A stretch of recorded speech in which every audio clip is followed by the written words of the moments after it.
দেখা যায় বিসিসিআই মানেই আইসিসি।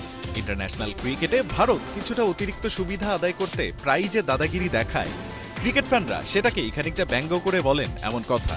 তবে ভারত সফরে আসা ইংল্যান্ডের বিপক্ষে ৫ ম্যাচ টি-20-র চতুর্থটায় টিম ইন্ডিয়া এবার এমন কাণ্ড ঘটিয়েছে যে তাতে ক্ষুব্ধ হয়ে ইংলিশ অধিনায়ক জস বাটলার বলেই বসেছেন ১২ জনের একাদশ নিয়ে খেলছে ভারত। পুনেতে ভারতের বিপক্ষে চতুর্থ টি-20-তে টস হেরে ফিল্ডিং নেয় ইংল্যান্ড, যেখানে সূর্যকুমার যাদবের দলে শুরুর একাদশে ছিলেন অলরাউন্ডার শিবম দুবে। দ্বিতীয় ইনিংসে তাকে কনকাশন সাব করিয়ে হর্ষিত রানাকে একাদশে নামায় টিম ইন্ডিয়া।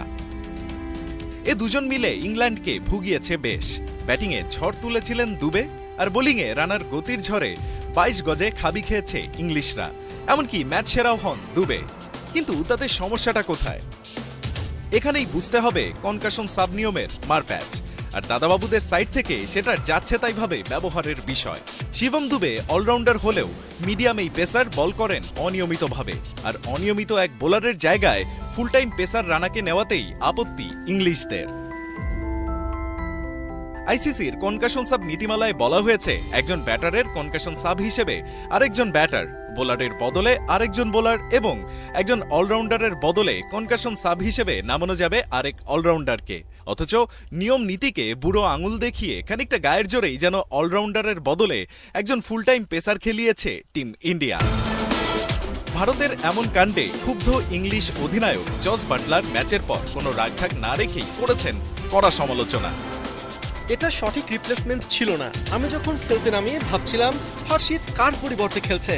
যখন তারা বলল তাকে কনকাশন রিপ্লেসমেন্ট হিসেবে নেওয়া হয়েছে, বিষয়টা আমি একদমই মেনে নিতে পারিনি।